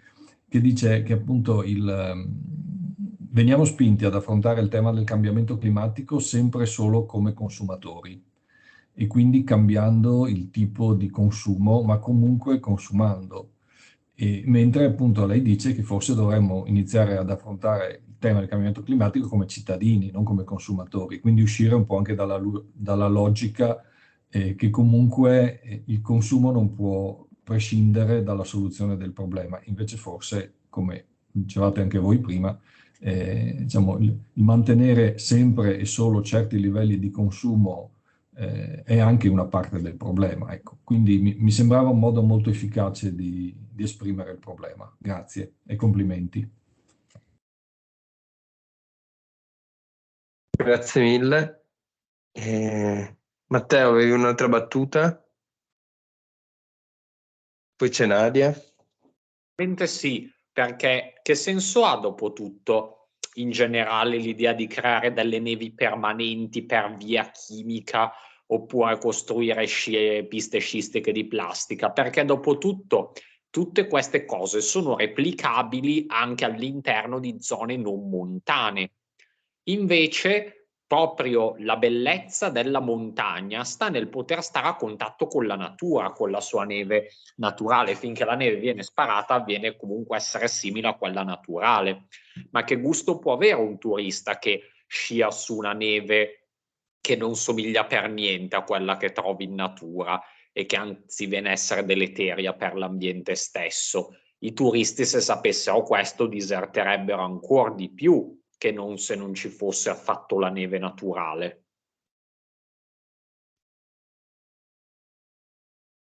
Ma il problema è che lo sanno che stanno sciando su una neve artificiale e nonostante questo non disertano. Quindi, come si diceva prima, c'è anche un tema di educare e un tema legato appunto al fatto che dobbiamo metterci nella posizione non di consumatori, ma di cittadini consapevoli. Scusate, No, corretto. Nadia? Allora, grazie a entrambi i relatori perché vediamo che questo tema è alquanto stimolante e anche perché ci tocca, insomma, tutti come cittadini, effettivamente. Volevo però chiedere a Federica, che ci ha portato anche per quanto ovviamente per la sintesi che ha dovuto fare, a quelli che sono effettivamente le misure e le azioni che si possono compiere, no, per la mitigazione o adattamento ai cambiamenti climatici, nello specifico per le aree di costa, di questo abaco per la transizione dei diversi tools che sono stati studiati per essere poi applicati. Io ho avuto modo negli ultimi 3 anni di insegnare in un laboratorio integrato in UAV, in cui si lavora proprio sugli scenari futuri al 2100 nelle aree di costa su Venezia, e gli studenti del secondo anno del triennio presentano appunto questo tipo lavorano appunto con questi tools che sono vedevo prima i pannelli, tutta una serie appunto di azioni che si possono fare, che ovviamente hanno una loro, penso, applicazione già effettiva. Ecco. Una domanda che mi faccio è sempre quella, e che faccio anche agli studenti, è quella, e che faccio a Federica adesso, è quella: come c'è una valutazione anche dell'effetto che questi poi adattamenti possono avere a loro volta sul sistema, perché abbiamo visto cosa è successo con Mose, che doveva risolvere un problema e che poi pare ne stia creando altri, e tutto il grande dibattito che si è aperto su questo mega intervento. Tutte queste azioni che vengono applicate comportano poi delle modificazioni che vanno a rispondere ovviamente alle azioni, a un voler mitigare o adattare, no, il sistema ai cambiamenti climatici. Ecco, c'è questa capacità anche di misurare cosa può succedere dopo, e quindi io qui non mi rifaccio solo al tema turismo, ma proprio al territorio stesso e alla sua possibilità di rimanere un territorio abitato comunque, a prescindere dal turismo. Grazie Federica. No, grazie a lei. No, sono d'accordo, cioè questa valutazione deve esserci, purtroppo non c'è sempre. Molto, molto spesso si inizia a inserire qualcosa, cioè a pensare di risolvere un problema, una problematica, creandone tante altre come appunto un domino infinito. Quindi deve esserci prima una valutazione di quello che può essere il dispositivo migliore. Magari non sarà un dispositivo fisso, ma potrebbe essere un dispositivo temporaneo perché ha una serie di esternalità diverse, che hanno un'intensità magari minore, oppure un dispositivo che ha a che fare con una parte più di governo e quindi che non è tangibile nel territorio concretamente, ma che mette insieme qualcosa di già esistente, così da non andare a incrementare la presenza, in questo caso, di dispositivi cemento, per esempio impermeabili, perché andrebbero a concorrere un incremento di calore, un incremento di problematiche di deflussi, quindi deve esserci, però non sempre viene portata a termine questa riflessione. Ricollegandomi al Mose, con un workshop a cui ho partecipato da studentesse, si parlava della piattaforma di cemento su cui sono stati costruiti vari pannelli, quindi la finalità di questa piattaforma era semplicemente di una base. L'Unione Europea aveva messo in conto che dopo tot anni questa piattaforma doveva essere distrutta, senza contare non solo gli impatti a livello di risorse naturali di natura, che in questi anni si era anche lei adattata alla presenza di questo cemento, ma tutti i costi anche relativi allo smaltimento dei rifiuti, che non sono rifiuti urbani, sono rifiuti da demolizione e costruzioni, quindi hanno tutto un iter ancora più particolare, ancora diverso. Quindi quando pensiamo a dei dispositivi del genere non è solo inserirli e basta, tutta una serie di potenzialità appunto negative anche per quanto riguarda gli scarti che si vanno a creare, quindi è molto importante considerare tutti i flussi che entrano nel merito. Non sempre però sono d'accordo viene fatto, ed è molto importante durante i laboratori sottolineare agli studenti che appunto questi toolkit sono un punto di partenza, non sono un punto di arrivo, sono un punto di partenza per iniziare a calmierare appunto un impatto, ripeto, non si risolve in toto, si inizia a ridurre gradualmente e come dicevo prima sono appunto delle misure che attualmente possono essere utili e interessanti se inserite, gestite con criterio, ma che devono essere modificati, si devono evolvere anche loro con l'evoluzione dell'ambiente urbano, che sia costiero, che sia montano. Spero di essere stata esaustiva. Grazie. Grazie, sì. Di nuovo si Grazie ripete mille. l'integrazione delle discipline anche per valutare tutti questi aspetti. Sì. Grazie mille. Forse l'ultima battuta avevo visto che quando si parlava di attrattività della montagna, attrattività delle destinazioni appunto con la neve artificiale, Andrea aveva subito alzato la mano. Non so se vuoi dire anche la tua, Andrea. O Mizzollo. Ah, ecco, ce n'è più di uno. Ciao Dario. Ce n'è più di uno, ciao. Tanto grazie a tutti perché la riflessione è veramente super interessante. Mi sto occupando di un progetto proprio su questo, per diciamo, l'adattamento, la transizione delle piccole destinazioni a medio-bassa quota nelle Alpi con un nuovo progetto cofinanziato dallo Spazio Alpino. Ma la riflessione, al di là dello spottone che mi sto lanciando su questa cosa, era mi interessava tantissimo questo aspetto, no? Della mancanza di percezione da parte degli amministratori pubblici di queste montagne e soprattutto di questa specie di lobby, io la chiamerei quasi mafia a un certo punto, uno spostamento di soldi diretti ad alcune destinazioni anche a quote irrisorie, stiamo parlando di quote bassissime, poche centinaia di metri. Ora, in alcuni casi capisco, io vivo in Alto Adige da qualche anno e qui anche nelle piccole vallate c'è il piccolo impianto, è una questione tradizionale, sostenuto del soldo pubblico e posso ancora in qualche modo comprenderlo. Ma c'è comunque neve naturale per un tot di giorni all'anno, no? Perché il versante è esposto in maniera positiva, c'è tutta una serie di altre questioni. Cioè, io ho la percezione, ed era solo, scusate, per portare anche un contributo a questo, che manchi la percezione della vulnerabilità della propria comunità. Cioè, per tanti anni hanno vissuto di rendita, fondamentalmente. La gran parte di questi impianti sono impianti obsoleti, vecchi. Cioè, chi ha soldi si è inventato il mega resort, non so se mi spiego. Adesso è anche la proprietà, come diceva giustamente forse Walter, o forse, scusate, adesso ascoltavo un po' di nascosto, la proprietà di questi impianti spesso in mano pubblica, per sottrarla alla mano privata perché era comunque andata in crisi, comunque c'era quel minimo di economia, ma non c'era la capacità o la volontà politica di capire che c'era bisogno di qualcos'altro, forse non dell'impianto da sci. È difficile anche cambiare la mente delle persone che hanno vissuto per 60-80 anni di questo. Io lo capisco, è difficile. Però secondo me, questo era il punto, è proprio l'ultimo, sono proprio gli operatori economici che secondo me a un certo punto crollano e o chiudono le attività o cambiano. Cioè,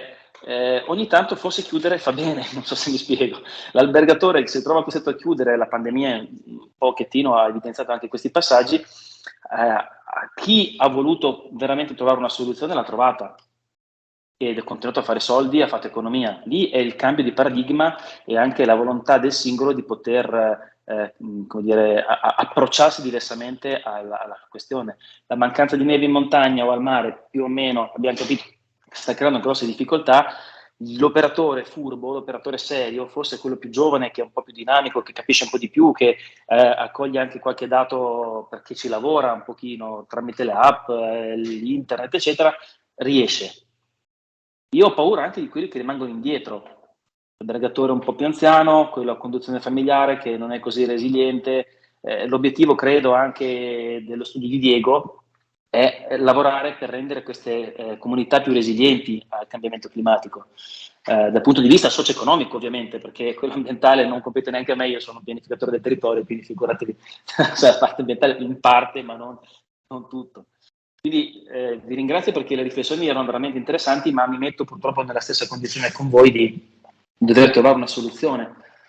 Forse una grande campagna informativa, mirata, specifica, che renda gli operatori e le persone, che poi sono quelle che vanno a votare, che chiedono poi a mamma regione, mamma provincia i soldi per l'impianto quando non serve. Lì punterei tantissimo, se dovessi puntare i miei soldi, li punterei per fare una campagna mostruosa per fargli comprendere che così si buttano soldi. Sono d'accordissimo, non a caso io avevo toccato il termine lobby, soprattutto a livello locale molto, diciamo, disaggregato. Più si va sul territorio piccolo che dipende tanto, e più dipende dai soldi pubblici, in cui in Italia non abbiamo la cultura dell'impact assessment che nei paesi anglosassoni assolutamente radicata, cioè quando tu spendi una sterlina pubblica devi prima verificare che ogni altro utilizzo è meno benefico dell'utilizzo che tu stai proponendo. In Italia c'è questa sorta di retaggio culturale per cui il denaro pubblico viene visto come una specie di metadone infinito, e tra l'altro questa cosa che diceva lei di fare la campagna informativa, cioè proprio la Banca d'Italia sta facendo tanto. Noi a livello di educazione finanziaria vogliamo mettere un modulo sul cambiamento climatico, che poi uno potrebbe dire che c'entra, e invece c'entra moltissimo, proprio per le cose che si sono dette, cioè non c'è questa cultura così diffusa nelle imprese, e tra l'altro se vi andate a vedere che sono pubblicamente disponibili le aspettative di vigilanza della BCE, viene fuori che anche le banche, che dovrebbero essere, insomma, da un punto di vista della consapevolezza probabilmente più consapevoli, insomma, di quello che succede in giro per il mondo, anche le banche hanno dei problemi gravissimi, addirittura a definire cos'è un prestito green, cos'è un'attività green, come distinguere cioè c'è proprio un problema di dati, che come distinguere un'attività sporca da un'attività pulita, cioè a livello di statistica siamo ancora a questo livello, quindi sono veramente d'accordissimo sul fatto che va fatta un'operazione di informazione che dovrà portare a una consapevolezza maggiore sull'uso delle risorse, soprattutto adesso che arriveranno i soldi del PNRR, che possono essere un'occasione ottima per fare infrastrutture e non buttare i soldi nella pattumiera facendo cose che non servono a niente, anche perché non sono regalati. Quindi insomma sono soldi che poi con l'aumento dei tassi, adesso insomma non voglio finire a fare il discorso della banca centrale, ma con l'aumento dei tassi, se noi siamo stati abituati a vivere negli ultimi 20 anni dove spendere il denaro non costava niente, adesso spendere il denaro a breve costerà quasi il 5%, e per l'Italia di più, perché siamo percepiti come rischiosi. Quindi tutto questo per dire che il denaro ha un costo e ha un costo opportunità. Quindi bene, facciamo l'innevamento, come diceva lei, se serve alle quote dove ha un minimo senso economico geografico. Fare l'innevamento artificiale dove vado io sul Lago Maggiore in estate a 600 metri probabilmente anche non ha il minimo senso. Il problema però, se posso dare ancora solo una battuta al volo, è che l'economia attorno a, quindi diciamo, chi lavora nell'infrastruttura legata alla produzione della neve, snowmaking, quindi non neve artificiale ma neve tecnica come viene definita, c'è una grossa differenza anche in queste cose qua sul modo di percezione, scusate. Loro producono adesso neve artificiale dentro dei container, è una produzione specifica. Durante il resto dell'anno, quando l'acqua è possibile averla e l'elettricità costa meno, e viene poi resa disponibile nelle piste durante il periodo invernale. In realtà ci siamo spinti persino oltre, viene prodotta all'interno di un'infrastruttura chiusa a valle e portata poi in quota per quello che è necessario. Cioè, è un cane che si morde la coda. D'altra parte è un'economia anche quella, è difficile, ci sono aziende che vivono di questo, anche molto grandi, l'indotto economico è altissimo, e per carità io non demonizzo mai nessuno, ovviamente.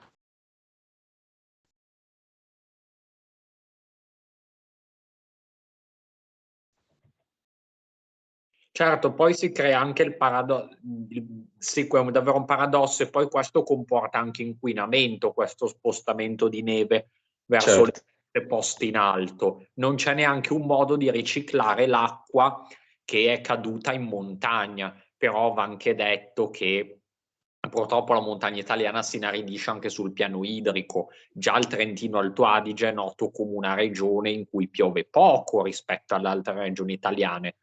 Solo Alto Adige ha circa 300 giorni di bel tempo l'anno, però davvero già la situazione si crea difficile per creare della neve sul posto, con tecniche magari più ecologiche. Grazie, non so se Andrea è stato troppo cattivo e quindi si è bloccato. È morto il cellulare, scusate. Eccolo, vuoi finirla? A casa, è normale. Avevo concluso comunque, forse avete capito qual era l'orientamento della frase. Spero che avete sentito fino alla fine. È stato È stato triturato per produrre neve artificiale, mi sembra. Esatto. Sì, no, per un pianificatore territoriale doversi confrontare con la questione della produzione della neve, era più interessante per me discutere dell'abbattimento di infrastrutture obsolete piuttosto che delle modalità di mobilità per arrivare in futuro a queste attività, o della mancanza di acqua per i turisti per fare un turismo diverso. Però evidentemente la produzione di neve è sicuramente un tema da non sottovalutare, ma non è soltanto solo quello, perché come qualcuno di voi ha sottolineato, le infrastrutture per esempio per la presenza dell'acqua per i turisti, prima ancora che per l'allevamento artificiale, o in futuro anche per l'agricoltura in quota, per altre forme di economia montana, è un altro tema che andrebbe sollevato.